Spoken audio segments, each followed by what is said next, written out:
Hi guys, இங்கே June வந்து அவங்க அப்பா கிட்ட வந்து சொல்லியாச்சு, இந்த மாதிரி நானும் ஹானாவும் ரொம்ப நாளைக்கு முன்னாடி இருந்து லவ் பண்ணுறப்பா அப்படின்னு சொல்லிட்டு உண்மையை சொல்லியாச்சு. இப்போ ஹீரோ சொல்கிறாரு, அது எனக்கு முன்னாடியே தெரியும்ப்பான்னு சொல்லிட்டு என்னன்னு சொல்லிட்டு பார்த்தா ஹீரோவும் ஹீரோன்னு அன்றைக்கி அழுதுட்டு இருந்தாங்கல்ல, சதை நம்ம ஹீரோ பார்த்துருப்பாரு. ஸோ அதை வேறு சொல்லிக்கிட்டு இருக்க ஜூன் கேட்குறாரு, அப்போ ஏன்ப்பா இன்னும் கல்யாணத்தை தடுத்து நிறுத்தாமல் இருக்கீங்க அப்படின்னு சொல்லிட்டு கேட்க, இல்லைப்பா இது எனக்கு ரொம்ப வருஷம் லவ், டக்குனெல்லாம் அப்படி விட்டு கொடுக்க முடியாதுப்பான்னு சொல்லிட்டு இவர் வேறு பேசிக்கிட்டு இருக்க ஜூனுக்கு டென்ஷனாகி கிளம்பிட்டாரு. ஸோ அப்படியே கட்டினா ரொம்ப நாள் கழிச்சு நம்ம ஹீரோக்கு பர்த்டே வருது. ஸோ ஹீரோயின் இவங்கெல்லாம் சேர்ந்து அந்த ஊர்லேயே அப்படியே ஒரு பார்ட்டி மாதிரி அரேஞ்ச் பண்ணுறாங்க, ஃப்ரெண்ட்ஸ் எல்லாம் கூப்பிட்டு.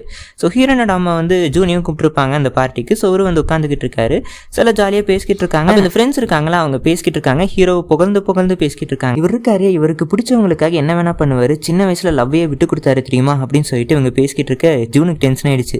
யார் இவர் தானே, லவ்வை தானே, இவர் விட்டு கொடுத்துட்டாலும் இவர் யாருக்காகவும் எதுவுமே யோசிக்க மாட்டார் அப்படின்னு சொல்லிட்டு இவர் இப்படி பேசிக்கிட்டு இருக்க நம்ம ஹீரோக்கு ரொம்பவே சங்கடமாக போச்சு. சில கிளம்புனதுக்கப்புறம் நம்ம ஹீரோக்கு ரொம்பவே மனசு உறுத்திக்கிட்டே இருக்கா. சரி ஹீரோயின் கிட்ட போய் சொல்லிடலான்னு சொல்லிட்டு இவர் போறாரு. அப்போ ஹீரோயின் வந்து ஏதோ கிஃப்ட் கொடுக்குறாங்க, இந்தாங்க உங்கள் பர்த்டே கிஃப்ட்னு சொல்லிட்டு. என்னடான்னு சொல்லிட்டு எடுத்து பார்த்தா ஹீரோ சின்ன வயசில் நம்ம ஹீரோனுக்கு ஒரு வாட்ச் கிஃப்ட் பண்ணியிருப்பார்ல, ஸோ அது இது வரைக்கும் வச்சிருக்காங்க. ஸோ அதை கொடுக்குறாங்க. இவருக்கு பார்த்ததுக்கு அப்புறமே அப்படியே பழைய மெமரிஸ் எல்லாம் வர ஆரம்பிச்சிருச்சு. ஸோ அதை சொல்ல முடியல. என்னமோ சொல்ல வந்தீங்களே, என்ன சொல்ல வந்தீங்கன்னு சொல்லிட்டு இவங்க கேட்க, அது ஒன்றும் இல்லை, நம்ம 2 பேரும் சின்ன வயசில் தான் தப்பு பண்ணிட்டோம், இப்பயாச்சும் நம்ம ஒன்றா இருக்கலாம், நம்ம இனிமேல் பிரியவே கூடாதுன்னு சொல்லிட்டு இவர் இப்படி சொல்லிக்கிட்டு இருக்காரு. அப்படியே கட் பண்ண இங்கே ஹீரோவும் ஹீரோயினும் ரொம்ப ஃபீல் பண்ணிக்கிட்டு இருக்காங்க. இவங்களால பார்த்துக்க முடியல, பழகிக்க முடியல, பிரியவும் முடியல. ஸோ ரொம்பவே தவிச்சுக்கிட்டு இருக்காங்க. ஸோ அப்படியே கட்டினா இந்த சைடில் ஹீரோனோட அம்மாவுக்கு பார்த்தீங்கன்னா ஹாஸ்பிட்டலுக்கு போயிருக்காங்க. இவங்களுக்கு கண்ணு லைட்டாக ப்ராப்ளம் இருக்குது. ஸோ உங்க கண்ணு மங்க லைட்டே வருது, கொஞ்ச நாள் பிளைண்ட் ஆகிடுவாங்கன்னு வேற டாக்டர் சொல்கிறாங்க. ஸோ அப்படியே கட்டினா இந்த சைடு ஜூனை பார்க்கறக்காக ஹீரோ அவரோட ஸ்டுடியோக்கு வந்திருக்காரு. ஸோ அங்கே வந்து அவரோட ரூமுக்கு போய் பார்த்தா அங்கே ஹீரோனோட ஃபோட்டோவை ஒட்டி வச்சிருக்காரு. அந்த ஃபோட்டோஸ் எல்லாம் எடுத்து பார்த்து கொஞ்ச நேரம் போய் யோசிச்சுக்கிட்டு இருக்காரு. ஜூனுக்கான இங்கே வெளியே போயிருக்காரு போல. ஸோ அந்த ஃபோட்டோ பார்த்துட்டு இருக்காரு. இவருக்கு அப்படியே தோணுது, நம்ம தான் சின்ன வயசில் மிஸ் பண்ணிட்டோம், இவனாச்சும் சந்தோஷமா இருக்கட்டும் அப்படின்னு சொல்லிட்டு இவர் யோசிக்கிறாரு. ஸோ யோசிச்சுட்டு அப்படியே கட் பண்ணா இங்கே ஹீரோயின் கிட்ட வந்தாச்சு. இவர் சொல்கிறாரு, இந்த மாதிரி நம்ம 2 பேரும் கல்யாணமெல்லாம் பண்ணிக்க வேணாம், நம்ம நல்ல ஃப்ரெண்ட்ஸாக இருக்கலாமா அப்படின்னு சொல்லிட்டு இவர் கேட்குறாரு.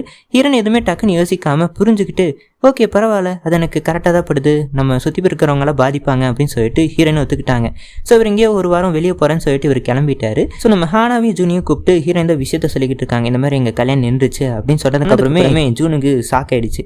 என்னங்க எங்கள் அப்பா நிறுத்த சொன்னாரா அப்படின்னு சொல்லிட்டு இவர் கேட்டார். ஸோ ஹானா வந்து கேட்குறாங்க, என்னாச்சு உங்கள் அப்பாவுக்கு எப்படி தெரியும் அப்படின்னு சொல்லிட்டு. இந்த மாதிரி எங்கள் அப்பாவுக்கு நம்ம 2 பேர் லவ் பண்ணுற விஷயம் முன்னாடியே தெரியும் அப்படின்னு சொல்லிட்டு இவங்க சொல்கிறாங்க. ஹானுக்கு வந்து சோகப்படுறதா ஹாப்பி படுறதான்னு சொல்லிட்டு எதுவுமே புரியல. ஏன்னா அவங்க அம்மாவோட ஃபர்ஸ்ட் லவ் போயிடுச்சு, இவங்களுக்கு லவ் கிடைச்சிருச்சு. ஸோ ஹீரோ சொல்கிறாரு, பரவாயில்ல அவங்கள விட நம்ம என்ஜாய் பண்ணலான்னு சொல்லிட்டு இவர் அப்படியே கூட்டிகிட்டு போகிறாரு. என்ஜாய் பண்ணிக்கிட்டு இருக்காங்க, ஊரில் சுற்றிட்டு ரொம்பவே ஹாப்பியாக இருக்காங்க. இந்த சைடில் ஹானாவோட அம்மா வந்து ஹானாவோட ரூமுக்கு போகிறாங்க. அங்கே ஏதோ கேமரா இருக்குது, இவங்க எடுத்து பார்த்துக்கிட்டு இருக்காங்க.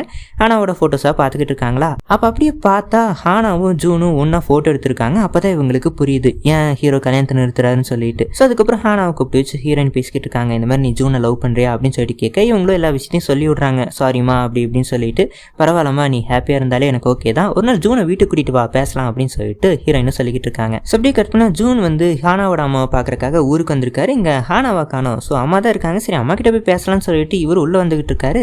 ஆனால் அம்மாவுக்கு வந்து ஜூனு அடையாளம் தெரில, என்னடான்னு சொல்லிட்டு பார்த்தா இவங்களுக்கு கண்ணு மங்களாக ஆரம்பிச்சிருச்சு. ஸோ ரொம்ப நேரம் கழிச்சு நீயாப்பா அப்படின்னு சொல்லிட்டு இப்போ தான் இவங்களுக்கு ஸ்ட்ரைக் ஆகுது. ஆனால் இவர் கண்டுபிடிச்சிட்டாரு. என்னாச்சுங்க கண்ணில் அப்படின்னு சொல்லிட்டு கேட்க இவங்க எல்லாத்தையும் சொல்லி விடுறாங்க. அதுக்கப்புறம் ஹானா கிட்டையும் ஹீரோ கிட்டையும் சொல்லிடாதப்பா, அவங்க 2 பேரும் சங்கடப்படுவாங்க அப்படின்னு சொல்லிட்டு இவங்க சொல்லிக்கிட்டு இருக்காங்க. ஜூன் என்ன பண்ணுறது, சொல்லாமல் இருக்க முடியாது, சரி அப்பா கிட்டே சொல்லிடலாம்னு சொல்லிட்டு இவர் போய் அப்பா கிட்ட சொல்றாரு, இந்த மாதிரி அவங்களுக்கு கண்ணில் கொஞ்சம் ப்ராப்ளம் இருக்குப்பா, என்னமோ கொஞ்ச நாள் கண்ணு போயிடுன்னு சொல்றாங்கன்னு சொல்லிட்டு அப்பா கிட்டயும் ஃப்ரெண்ட்ஸ் கிட்ட இவங்க எல்லாருக்கிட்டையும் சொல்லி ஹானாவும் ஜூனும் லவ் பண்ற விஷயம் தெரிஞ்சுக்கிட்டு ஜூனோட அம்மா ஹானாவை கூப்பிட்டு வச்சு பேசிக்கிட்டு இருக்காங்க. அப்ப ஜூனோட அம்மாவுக்கு வந்து இவங்களுக்கு கண்ணு போன விஷயம் வேற தெரிஞ்சிருக்கு. இந்த மாதிரி என் பையனை விட்டு அவங்க கூட இனிமேல் பழகாத, உங்க அம்மாவுக்கு வேற கண்ணில் ப்ராப்ளம் இருக்குல்ல, போய் உங்க அம்மாவை பார்த்துக்கோன்னு சொல்லிட்டு இவங்க அனுப்பிச்சுடுறாங்க. இவங்களுக்கு ஷாக் ஆயிடுச்சு ஹானாக்கு. ஸோ அப்படியே கட் பண்ணி எங்க ஹாஸ்பிட்டலில் காட்டுறாங்க. ஹீரோயின் அப்படி நடந்து வந்துகிட்டு இருக்காங்க, தட்டு தர மாதிரி, ஏன்னா கண்ணு கொஞ்சம் ப்ராப்ளமா இருக்குல்ல. அப்போ யாரோ கையை பிடிக்கிறாங்க, யாருன்னு சொல்லிட்டு பார்த்தா நம்ம ஹீரோ தான். இவங்களுக்கு ஷாக் ஆயிடுச்சு, இவர் இப்படி இங்கே வந்தாருன்னு சொல்லிட்டு. அதுக்கப்புறம் ஹானா வேறு கரெக்டாக அந்த இடத்துக்கு வராங்க. ஸோ ஹக் பண்ணி அழுதுகிட்டு இருக்காங்க. அப்படி கட்டினா எங்கள் ஹீரோனுக்கு கொஞ்ச நாள் கண்ணு போக போகிறதில்ல. ஸோ அதனால இவங்க பார்க்க வேண்டியதெல்லாம் பார்த்துலான்னு சொல்லிட்டு இவங்களுக்கு எதெல்லாம் பார்க்கணும்னு ஆசையாக இருக்கோ ஸோ அதெல்லாம் பார்த்துக்கிட்டு இருக்காங்க. ஹீரோயின் காணாமல் போயிட்டாங்க. ஸோ எல்லாம் தேடுறாங்க, எங்கடா போனாங்கன்னு சொல்லிட்டு பார்த்தா ஃபர்ஸ்ட் காலேஜில் ஹீரோவை மீட் பண்ணாங்கல்ல, ஸோ அந்த இடத்துக்கு போயிருக்காங்க. ஸோ அங்கே எடுத்து போய் அந்த காலேஜை சுற்றி பார்த்துக்கிட்டு இருக்காங்க. ஸோ நம்ம ஹீரோ அந்த விஷயத்தை தெரிஞ்சுட்டு அங்கே போயிட்டாரு. ஸோ அங்கே 2 பேரும் இங்கே ஜாலியாக பேசிக்கிட்டு இருக்காங்க. ஸோ இப்போ ரொம்ப நாள் கழிச்சு நம்ம ஹீரோயின் இருந்துக்கிட்டு, நான் எங்கள் மாமாவெல்லாம் பார்க்கணும்னு இருக்கட்டும்னு சொல்லிட்டு இவங்க நான் ஃபாரின் போறேன்னு சொல்லிட்டு இவங்க பற்றி சொல்லாம கொள்ளாம கிளம்பி போயாச்சு. ஸோ ஹீரோக்கு மனசு கேட்கல. இவரு கிளம்பி ஹீரோனை தேடிட்டு ஃபாரினுக்கு போயிட்டாரு. ஸோ அவ்வளோதான், இவங்க போனவங்க ஆளையே காணோம். அதுக்கு அப்படியே ரொம்ப வருஷம் கழிச்சு காட்டுறாங்க. இந்த சைடில் ஹானா வந்து ஃபாரின் போயிட்டு வராங்க. அதுவும் ரொம்ப மாசம் கழிச்சு வராங்க. இங்கே ஹீரோ வீட்டுக்கு வந்ததுக்கு அப்புறமே கோச்சுக்கிட்டாரு. ஏன்னா 2 வாரம் போயிட்டு வரேன்னு சொல்லிட்டு ரொம்ப மாசம் கழிச்சு வராங்களா. ஸோ இவர் கோச்சுக்கிட்டாரு. இவர் பேசுறதுல அதுக்கப்புறம் அவங்க அம்மா ஜூனோட அம்மா கூட ஓரளவுக்கு சமாதானம் ஆயிடுச்சு. இவங்க 2 பேரோட கல்யாணத்துக்கு வேற ஒத்துக்கிட்டாங்க. ஸோ அந்த மாதிரி நல்லபடியாக போய்கிட்டு இருக்கு. இவங்க கேஃபேல தான் வந்து தங்கி இருக்காங்களா. ஸோ அப்போ ஹீரோ திடீர்னு நைட் எந்திரிச்சு வர சொல்றாரு வெளியில. என்னடான்னு சொல்லிட்டு இவங்களும் எந்திரிச்சு வெளியில போய் ஃபர்ஸ்ட் ஃபோன் இடம் ஹீரோனை பார்த்தது எல்லாத்தையுமே போட்டோ எடுத்து வச்சிருக்காரா. ஸோ அதெல்லாத்தையுமே ஒரு வீடியோ மாதிரி போட்டு காட்டிக்கிட்டு இருக்காரு ஹீரோனுக்கு. ஸோ அப்படியே ப்ரப்போஸ் பண்றாரு, என்ன கல்யாணம் பண்ணிக்கிறியான்னு சொல்லிட்டு. ஸோ ஃபைனலாக இவங்க 2 பேரும் கல்யாணம் பண்ணிக்கிட்டாச்சு. ஸோ அப்படியே ஒரு நாள் கார்டன்ல உட்காந்துக்கிட்டு இருக்காங்க. அப்போ ஒரு லெட்டர் வந்திருக்கு. 2 பேருமே படிச்சுக்கிட்டு இருக்காங்க. யார்கிட்ட இருந்து? நம்ம ஹீரோ கிட்ட இருந்து லெட்டர் வந்திருக்கு. இந்த மாதிரி ஹானாவோட அம்மாக்கு கண்ணு சரியாயிடுச்சு. நாங்க 2 பேரும் இங்க ஹாப்பியா தான் இருக்கோம். நாங்க கல்யாணம் பண்ணாட்டியும் நாங்க நல்ல ஃப்ரெண்ட்ஸா தான் இருக்கோம்னு சொல்லிட்டு எழுதி வச்சிருக்காரு. அப்படியே அந்த வெப் சீரிஸையும் முடிக்கிறாங்க.